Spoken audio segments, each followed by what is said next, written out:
성도 여러분 반갑습니다. 이제 세 번째 주기도문 강의입니다. 이 시간에 함께 나누기에 앞서서 같이 기도하겠습니다. 하나님 감사합니다. 오늘도 귀한 시간 허락하시고 또 주의 가르쳐 주신 기도를 함께 나누게 하심에 감사드립니다. 우리의 기도가 더욱 풍성하게 하시고 더욱 아버지 앞으로 나아가서 주님을 찾고 구하는 우리가 될 수 있도록 붙들어 주시옵소서. 감사드리며 우리 주 예수님의 이름으로 기도드립니다. 아멘. 오늘부터는 본격적으로 주기도문의 가르침을 함께 나눌 것입니다. 먼저 우리는 오늘 주기도문의 구조를 간략하게 살펴보아서 그 구조가 어떻게 되어 있는가, 그리고 구조의 의미가 무엇인지를 한번 짚어보고, 그리고 세부적인 기도의 내용들을 들어가는 앞부분을 함께 조금 나누고 오늘의 강의는 마칠 것 같습니다. 주기도문의 구조를 함께 살펴보기를 원하는데요. 주기도문의 구조는 마태복음 6장 9절부터 13절의 본문을 중심으로 그 내용을 구조화해보면 이렇게 구분할 수 있을 것입니다.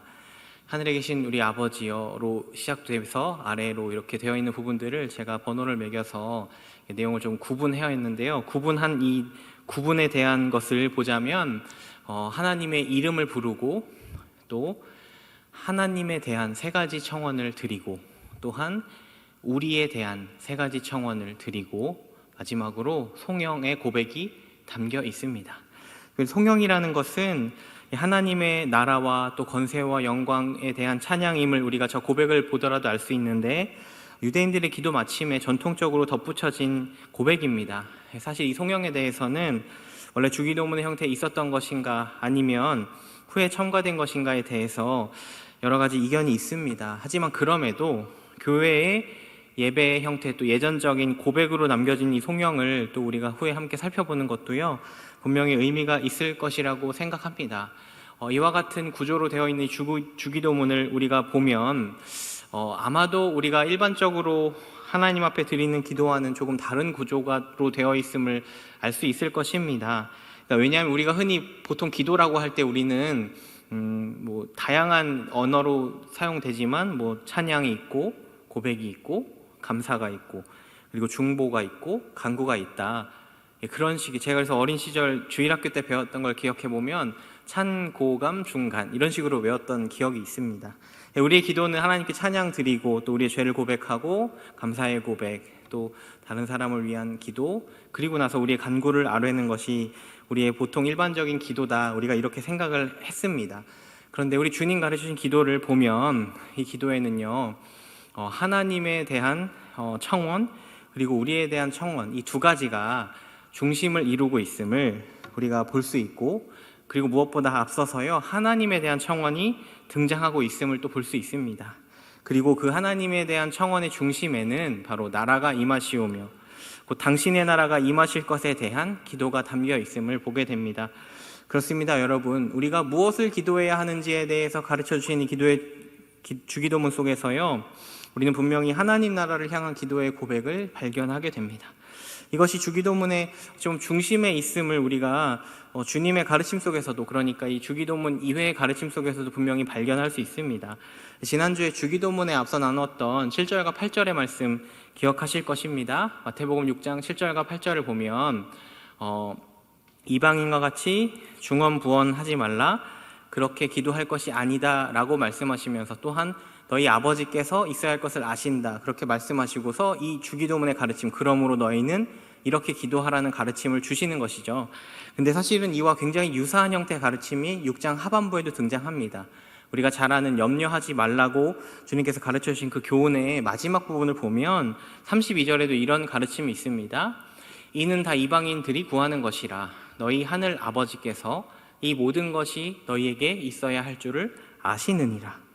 지금 7절과 8절의 말씀의 교훈이 그대로 다 담겨 있는 것이죠. 그리고서 주님은 그런즉 너희는 먼저 그의 나라와 그의 의를 구하라 라고 말씀하십니다. 삶의 염려에 치중해서 이방인과 같이 중언부언한다거나 혹은 삶의 염려에 치중함으로 아버지께 나아가는 것 아니라 하나님의 나라 그리고 그의 의를 구하는 것이 마땅하다고 주님 말씀하시는 것이죠. 우리가 함께 나눌 주기도문의 핵심이 다르지 않습니다. 바로 하나님 나라에 그 핵심이 맞추어져 있습니다. 하나님 나라를 위해서 기도하는 것. 그것이 바로 이 산상수훈 가르침 속에도 등장하는 기도의 가르침인 것처럼 하나님 나라에 속한 백성의 기도라는 것을 우리 주님은 가르쳐 주시는 것입니다. 그래서요, 우리의 기도가 정말로 특별해지는 것입니다. 염려를 가득 안고 수없이 반복해야만 들어줄 것 같은 그런 막연한 기도가 아닙니다. 지금도 살아계셔서요, 그분의 뜻대로 세상을 다스리시는 그분께 오늘도 그분의 주님의 선한 일들을 이루어 주십시오라는 소망을 가득 품고 나아갈 수 있기 때문입니다. 주님의 나라가 속히 임하기를 기대하며 저 또한 오늘도 살아가겠습니다. 이런 고백을요, 기도하는 가운데 우리가 날마다 다짐하고 확인하는 것입니다. 그것이 바로 기도라고 주님은 가르쳐 주시는 것입니다. 이 구조 속에서도요, 우리가 분명히 무엇이 중심이 되고 있는가를 살펴볼 수 있습니다. 그래서요, 우리 주님께서는 이와 같은 기도의 가르침을 주시면서도요, 우리가 하나님 나라를 구하는 하나님 나라의 자녀임을 분명히 확실히 깨닫도록 또 인식하도록 가장 첫머리에 하나님의 이름을 부르는 그 고백 속에요, 이렇게 시작하고 계심을 우리가 알지 않습니까? 바로 하늘에 계신 우리 아버지여 라는 고백으로 예수님께서는 이 기도를 시작하고 계십니다. 우리는 이 하나님의 이름을 부르는 이 고백의 풍성한 의미들을 나누려고 하는데요, 그 중에서도 먼저 나눌 것은 바로 우리 아버지여라는 고백입니다. 왜냐하면 이 한글 성경으로는 하늘에 계신 우리 아버지여라고 이렇게 잘 번역을 해 놓았는데, 헬라어 원문상으로 보면 가장 서두에 등장하는 것은 바로 파테르라는 말입니다. 이것은 아버지라는 고백이고요, 그리고 바로 뒤에 있는 헤몬이라고 되어 있는 헬라어 단어는 바로 우리라는 단어입니다. 그러니까 두 단어를 함께 합치면 우리 아버지라는 고백인 것이죠. 사실은 우리 아버지 그 하늘에 계신, 이렇게 기도가 이루어지는 것입니다. 그래서 우리는 오늘 이 우리 아버지라는 고백에 담긴 의미를 나누고 마치려고 합니다. 사실 우리가 보통 기도할 때요, 우리도 다양한 형태로 하나님의 이름을 부르지 않습니까? 저의 경우를 들자면 저는 사랑의 주님 혹은 사랑의 하나님, 주로 사랑의 주님이라는 고백으로 제 기도를 시작합니다. 제가 이렇게 고백하는 이유는요, 제게 있어서 하나님을 아는 지식에 있어 가장 중요한 믿음이 이것이기 때문입니다.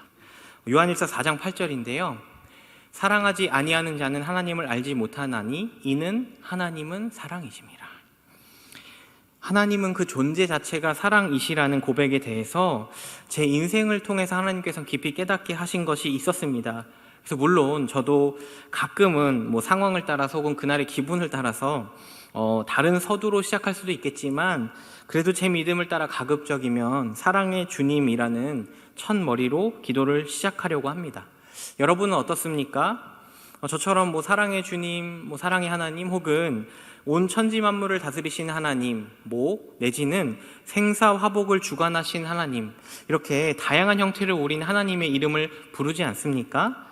물론 이 첫머리에 드리는 고백이요, 기도의 모든 것 결정하는 것은 아니겠지만 적어도요, 그 고백을 통해서 우리는 지금 우리가 기도하는 하나님이 어떤 분인가를 분명히 생각해 보게 되는 것입니다. 저의 경우도 사랑의 주님이라는 고백을 드릴 때 존재 자체가 사랑이신 하나님, 그분의 진정한 선을 기대하는 마음이 제게 늘 가득합니다. 그런 점에서 여러분, 우리 주님께서 기도 첫머리에 우리가 떠올리도록, 분명히 그분이 가지고 있는 하나님에 대한 건강한 이해를 담은 이 고백을 드리는 것은 분명 의미가 있을 것입니다. 앞서 말했듯 우리 아버지여 라는 이 고백이에요. 우리는 이 의미를 살펴볼 때 먼저는 당시 좀 유대인들의 생각을 좀 살펴보기를 원하고, 왜냐하면 이후에 보겠지만 굉장히 파격적인 표현이기도 하기 때문입니다. 그리고 그렇다면 왜 주님은 그렇게 첫머리를 여셨을까라는 것을 한번 생각해 보기를 원하고, 그리고 마지막으로 그렇다면 주님께서 주신 이 고백을 우리는 어떻게 받아야 할 것인가에 대해서 이 세 가지를 좀 함께 살펴보기를 원합니다. 먼저는요, 앞서 말했듯 당시 유대인들에게 우리 주님께서요, 우리 아버지여 라고 외치는 이 고백이 굉장히 파격으로 들렸을 것입니다. 당시 유대인들에게는요, 사실 하나님을 아버지라고 직접 부르는 것은 익숙한 표현도 전혀 아니고, 익숙함을 넘어서서 경우에 따라서는 신성모독이라고 여겨질 만한 일이었습니다. 그래서 요한복음의 한 기록을 보더라도요, 주님에 대해서 그들이 사리를 품고 주님이 신성모독을 했다 이렇게 말하는 말씀을 볼 수 있습니다. 요한복음 5장 18절을 보면요, 유대인들이 주님에 대해서요 더욱 예수를 죽이고자 하는데, 왜냐하면 하나님을 자기 친아버지라 해서 자기를 하나님과 동등으로 삼았기 때문이다라는 것입니다.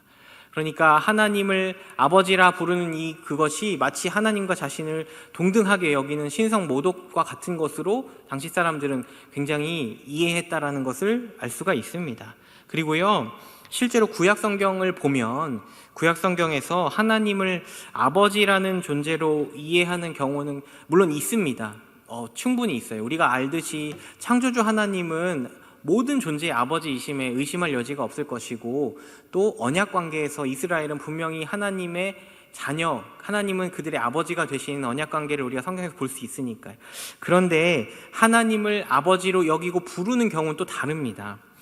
물론 하나님을 아버지로 부르는 것에 대해서 성경을 자세하게 검색해 보려면 다양한 어떤 조건들이 필요하겠지만, 적어도 히브리어 단어 중에 아부라는 단어가 하나님을 대상으로 사용된 용례를 검색해 보니까 구약 성경에서는요 실제로 8차례밖에 나오지 않습니다. 어떤 학자분의 경우 직간접적으로 하나님을 아버지로 여기는 표현이 30번이 채 안 된다고 합니다. 구약의 방대한 양에서요 그 정도밖에 되지 않는다는 것은 물론 적다는 뜻이겠죠. 그리고 이것을 좀 비교를 해보면 우리가 명확히 알 수 있는데요, 신약 성경의 경우로 가서 신약 성경에서 히브리어의 아부와 동일한 의미, 그래서 헬라어로는 번역되는 것이 파테르란 단어인데, 이 파테르란 단어가 하나님을 향해 쓰인 경우는요 뭐 대충 찾아도 260번가량 등장함을 알 수가 있습니다. 어마어마한 차이, 그 성경의 분량에 비해서 어마어마한 차이임을 알 수 있습니다. 그러니까 어찌 보면 예수님의 이 기도는 파격이 맞습니다. 하나님을 아버지라고 여기는 것도 굉장히 그들에게 어려운 개념이었는데, 그 하나님을 당당하게 아버지라고 부르는 이 기도는요 정말로 놀라운 하나님 이해인 것이죠. 그렇다면 우리가 한번 생각해 볼 것은, 주님께서는 어째서 이렇게 기도하신 것일까에 대해서 우리가 분명히 생각해 봐야 할 것입니다. 저는 이 주님께서 이렇게 기도하심에는 두 가지 중요한 의도가 있다라고 이해합니다. 먼저는요, 우리가 그리스도를 통해서 어떤 영적인 권세를 누리게 되었는지를 가르쳐 주시고자, 또 한 가지는 그럼 우리가 어떤 마음으로 또한 하나님 앞에 나아갈 수 있는지를 가르쳐 주시기 위해서 주님은 이 바로 우리 아버지여라는 고백을 드리셨다는 것입니다. 먼저 앞선 내용을 살펴보려고 하는데요, 우리가 그리스도를 통해서 어떤 영적 권세를 누리게 되었을까라고 질문을 던져볼 때요, 의심할 여지 없이 저는 바로 하나님의 자녀가 되는 권세라 말할 것입니다. 요한복음의 말씀을 보더라도요, 우리가 그 이름을 믿는 자들에게 하나님의 자녀가 되는 권세를 주시는 이 놀라운 은혜가 베풀어졌음을 우리는 분명히 말씀을 통해 알 수 있습니다. 그리고 주님께서도 스스로 그분에 대하여 말씀하시기를, 내가 곧 길이고 진리고 생명이어서 나로 말미암지 않고는 아버지께로 올 자가 없다 말씀하셨습니다. 우리 주님께서는 우리로 하여금 하나님의 자녀로서 아버지 앞에 나아갈 수 있도록 그 일을 위해서 이 땅에 오셨음을 우리는 분명히 알 수 있죠. 그래서 성경 곳곳을 보더라도 주님으로 말미암아 우리에게 주어진 은혜가 얼마나 놀랍고 큰 것인지를 성경은 분명히 말해주고 있습니다. 뭐 여러 가지 말씀들이 있겠지만 에베소서 말씀 보더라도요, 우리가 이전에는 본질상 어떤 존재였는가 하면 진노의 자녀였다 말합니다. 아버지라 부를 만큼의 어떤 근거가 없는, 아니 하나님이 우리를 보시면 늘상 진노를 불러일으키는 존재가 바로 우리였는데, 그런 우리를 향해 놀랍게도 그리스도께서요 우리를 위해 죽으심으로 하나님께서 그런 진노를 불러일으키는 존재임에도 사랑하셨음에 대해서 확증하셨다라고 말하고요, 그래서 우리가 얻게 된 것이 무엇인가? 하나님과의 화목한 관계예요. 그뿐 아니고요, 우리가 이제는 양자의 영을 받음으로 아빠, 아버지라고 부르며 하나님의 자녀가 됨을 성령께서 증언하신다. 성경은 분명히 이렇게 말하고 있습니다. 수많은 말씀들이요, 우리는 그리스도 안에서 진정한 하나님의 자녀가 되었음을, 그것이 바로 우리의 신분임을 깨닫게 하고 있죠. 주님께서도 마찬가지인 것입니다. 우리 아버지여 라고 외치는 이 분명한 고백 속에서 우리가 확신해야 될 것이 무엇이냐면, 바로 그 기도를 가르쳐 주신 주님으로 말미암아 우리가 하나님을 아버지라 부를 수 있게 되었다고. 이것이 정말 가장 중요한 것입니다. 이것을 근거로요, 우리는 사실 그 이외의 다양한 의미들을 나눌 수 있을 것입니다. 근데 또 한 가지 우리 아버지여라고 부르는 주님의 그 부르심 속에 중요한 의미가 있는데요.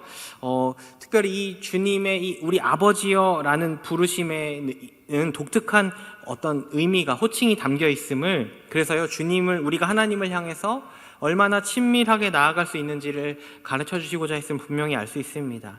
특별히 주님께서 하나님을 향한 친밀한 표현을 사용하심을 우리에게 보여주는 장면들이 있는데, 그 중에서도 대표적인 예가요, 바로 마가복음 14장 36절입니다. 마가복음 14장 36절을 보면 우리 주님께서 아버지께 기도하실 때요, 이런 표현을 쓰십니다. 이르시되 아빠, 아버지요. 여러분, 이 표현은 굉장히 의미 있고 중요한 표현입니다.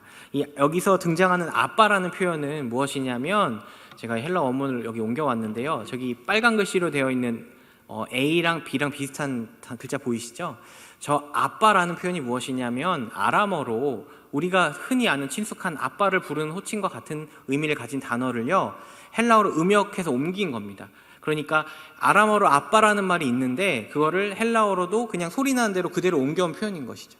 그렇게 하나님을 부르고서 또 이어서 파테르라고, 아버지여라고 부르고 있는 것입니다.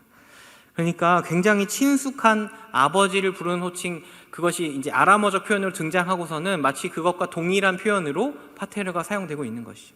그러니까 주님께서 아버지 대신 하나님 부를 때요, 이 파테르라는 단어 자체에도 얼마나 많은 친밀감이 담겨 있는지를 우리가 분명히 생각할 수 있습니다. 굉장한 고통과 또 고민으로 기도하는 그 깊은 순간 속에서도요, 우리 주님께서는 하나님을 친밀하게 부르기를, 정말 기꺼이 하나님을 친밀하게 부르기를 원하셨음을 또한 이 본문에서 우리는 알 수가 있습니다. 주기도문 서두에 사용된 이 우리 아버지여라는 표현도요, 이와 다르지 않은 표현이라고 이해해도 좋을 것 같습니다. 친밀한 아빠, 아버지를 향한 외침이요, 우리 아빠라고 외치는 그런 친밀함이 담긴 표현으로 충분히 이해해도 좋습니다. 이 표현이 의미가 있는 것은요, 이후에 사도 바울도요, 이 고백을 그대로 옮겨옵니다. 아빠, 아버지여라는 표현을.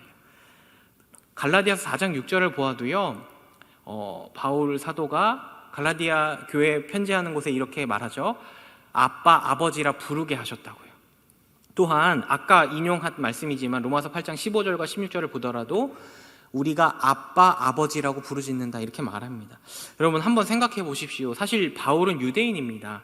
그러니까 그에게는 이 아빠라고 부르는 것이 파격적인 표현이 아니라면 굳이 여기서 이렇게 강조해서 사용할 이유는 없습니다. 그냥 우리 일상적으로 사용하는 건데 라고 생각한다면, 그에게 그러니까 이 단어가 파격이든 놀라움이 아니라면 굳이 여기에 쓸 필요도 없을 것이고, 더 놀라운 것은 이 편지를 받는 사람들은 이방인들입니다.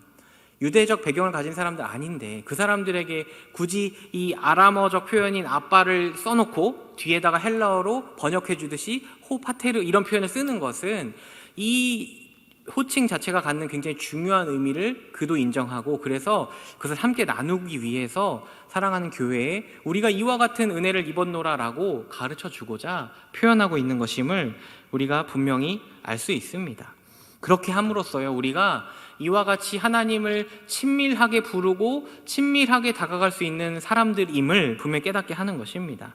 여러분, 우리는 하나님의 자녀로 기도할 때요, 또한 하나님을 아빠라고 친밀하게 부르면서요, 그분 앞에 나아갈 수 있는 것입니다. 자, 이제 그러면 우리는 어떤 마음으로 아버지 앞에 나아가며 기도할 수 있는지를 한번 생각해 보기를 원합니다. 여러분, 하나님이 우리 아버지라는 고백으로 시작되는 기도 속에요, 우리가 어떤 마음을 담아야 하겠습니까? 저는요, 의심할 여지 없이 우리에게 베풀어진 구원의 은혜를 생각하지 않을 수 없다 말하고 싶습니다. 저는 아버지를 향한 이 고백에요, 우리에게 베풀어진 이 구원의 은혜가 빠진다면 우리의 기도는 가장 중요한 확신이 빠지는 것이라 믿습니다. 제가 이 사실을 설명할 때마다 자주 말하는 제 고백이 있습니다. 여러분은 하나님 앞에 기도하러 나아가실 때 어떤 마음 드십니까? 저도 물론 평소에요, 습관을 따라서 나가게 될 때도 있고, 혹은 피곤함에 조금은 나태한 마음으로 하나님 앞에 나아가게 될 때도 있습니다. 하지만 정말로 하나님 앞에 그분께 기도한다는 마음으로 나아가게 될 때요, 제게 가장 먼저 드는 마음과 생각은 무엇이냐면 하나님 앞에 서 있는 제 모습이 어떤가에 대한 생각입니다. 정말로 우리는 사실 하나님을 언제나 인식하지 못해서요, 때를 정해서 하나님 앞에 은밀하게 나아가야 하는 작은 존재인데요, 하나님께서는 언제나 우리를 바라보고 계시니까요. 여러분, 그러자면 어떤 마음 드신 줄 아십니까? 심장이 애리는 것 같은, 심장을 비트는 것 같은 마음이 밀려옵니다. 너무 부끄러워서요.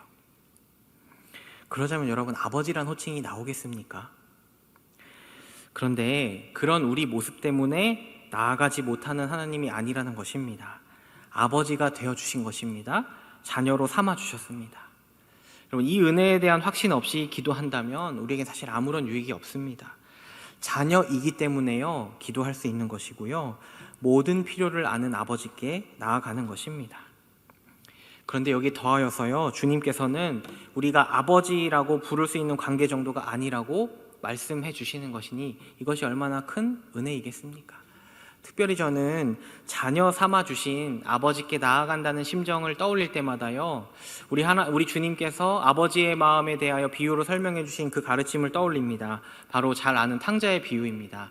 그 말씀을 보면 세상으로 떠나가서 아버지 없이 사는 그 탕자의 모습을 비춰주고서 그가 마침내 아버지께로 정말 아무런 근거도 없고 자격도 없지만 그럼에도 아버지께로 돌아가야겠다 결심하고 돌아가는 그 무거운 발걸음과 함께 아버지의 사랑하는 모습 보여주지 않습니까? 저는 저 말씀 읽을 때마다 참 마음이 먹먹합니다. 아직도 거리가 먼데 아버지가 그를 보고 측은히 여겨 달려가 목을 안고 입을 맞추니, 아들이 더 나간 게 아니고요, 아버지가 다가온 겁니다. 그리고 아버지의 아들이라 일컬음을 감당하지 못하겠다 하는 아들에게요, 아무런 대답 안 하십니다. 그저 주변에 있는 종에게 말하기를 제일 좋은 옷을 내어다가 입히고 손에 가락지를 끼우고 발에 신을 신기라. 죽었다 살아온 내 아들, 이제는 종과 같이 두는 것 아니고 그리고 불황자처럼 두는 것 아니라 가장 좋은 옷 입히고 가락지 끼우고 아들로 다시 살게끔 품어주는 아버지의 사랑이 바로 하나님의 놀라운 사랑임을 성경은 분명히 가르쳐주고 있습니다. 그런 하나님께 우리는 아빠라고 부르면서 나아갈 수 있는 것입니다. 여러분은 아버지라는 존재를 떠올릴 때 어떤 이미지와 마음을 가지고 계십니까? 저에게 아버지란 존재의 깊은 마음을 알려준 노랫말이 있습니다. 노래인데 그중에 참 감동 깊은 노랫말들이 참 와닿았었는데요. If I Could라는 사실 영어 노래입니다. 그래서 이건 번역되어 있는 가사라서 의미가 좀 덜 전달될 수 있지만 이런 가사입니다. 내가 할 수만 있다면 너의 눈 속 모든 슬픔으로부터 너를 지켜줄 거야. 너에게 세상의 타협 속에서 용기를 주겠지. 그래, 나는 그랬을 거야. 내가 할 수만 있다면 내가 배우지 못했던 모든 것들을 너에게 가르쳐 줄 거야. 그리고 내가 태우고 있었던 다리들을, 그러니까 이게 왜 그런지 제가 이후에 다시 설명하겠지만 아버지로 인해서 마치 다리가 태워져서 건너갈 수 없는 어려움을 겪는 상황을 묘사하는 겁니다. 다리들을 건널 수 있도록 도와줄 거야. 그래, 나는 그랬을 거야. 특별히 제 마음에 깊이 다가온 가사 마지막 부분인데요, 만일 내가 알았다면 내가 너에게 가져다 준 세상을 바꿀 수 있도록 노력했을 거야. 하지만 내가 할 수 있는 것들이 그렇게 많지는 않구나. 여러분, 이 노래는 우리에게 잘 알려진 레이 찰스라는 가수의 곡입니다. 그가 누구인지 아십니까? 그는 앞을 보지 못하는 시각장애인입니다. 그에게 해줄 수 없는 것 많고요, 그가 딸에 대해서 이해할 수 없는 것 참 많았을 것입니다. 비유적으로 표현하는 거죠. 내가 태우고 있었던 다리라고요, 딸의 앞길에 대해서. 그 모든 것들이 얼마나 그에게 약함으로 다가왔겠습니까? 그가 할 수 없는 것에 대해서요, 정말 모든 것을 하고 싶은 그 마음을 절실하게 표현하는 깊은 사랑의 마음을 느낄 수 있는 노랫말이지 않습니까? 그런데 여러분, 하물며 우리에게 아빠라고 부를 만큼 친밀함을 허락하시는 아버지께서는요, 여러분, 우리가 일반적으로 이해하는 아버지의 개념과는 조금 다른 아버지인 것 같습니다. 왜냐하면 그분은 사람을 창조하시고요, 아버지와 자녀라는 관계적 개념을 세워주신 분이십니다. 그러니까 여러분, 그분이 우리 아버지가 되어주신다고 작정하셨을 때 그 아버지의 사랑의 완전함에는 우리가 감히 상상할 수 없는 은혜가 담겨 있는 것입니다. 그러니 여러분, 우리가 우리 아버지여 라고 부르는 일을 어찌 주저할 수 있겠습니까? 그 놀라운 사랑과 은혜 앞에요, 우리가 마다할 수 있는 것은 아무것도 없습니다. 우리 아버지라는 그 믿음, 아빠, 아버지라는 그 믿음이에요. 여러분, 이 확신이 담기면 좋겠습니다. 아빠와 같은 친밀한 사랑으로 우리를 보시는 그분이요, 사랑 자체이시라는 고백이요. 요한일서 4장 8절입니다. 사랑하지 아니하는 자는 하나님을 알지 못하나니 이는 하나님은 사랑이심이라. 사랑 자체이신 그분이요, 우리 아버지이시고 아빠입니다. 가장 친밀하게 아버지께 쏟아놓지 못할 이유가 무엇이겠습니까? 여러분, 하나님의 관념 속에 절대 가두지 마시고요, 날마다 무너진 심정 그대로 나아가시고 그 무너진 우리의 마음을 그대로 쏟아놓아서요, 말할 수 없는 사랑으로 우리를 격려하시고 우리를 보듬어 가시는 아버지의 풍성함을 누리는 저와 여러분 되기를 간절하게 소망합니다. 오늘은 여기까지 하겠습니다. 제가 기도하고 마치겠습니다.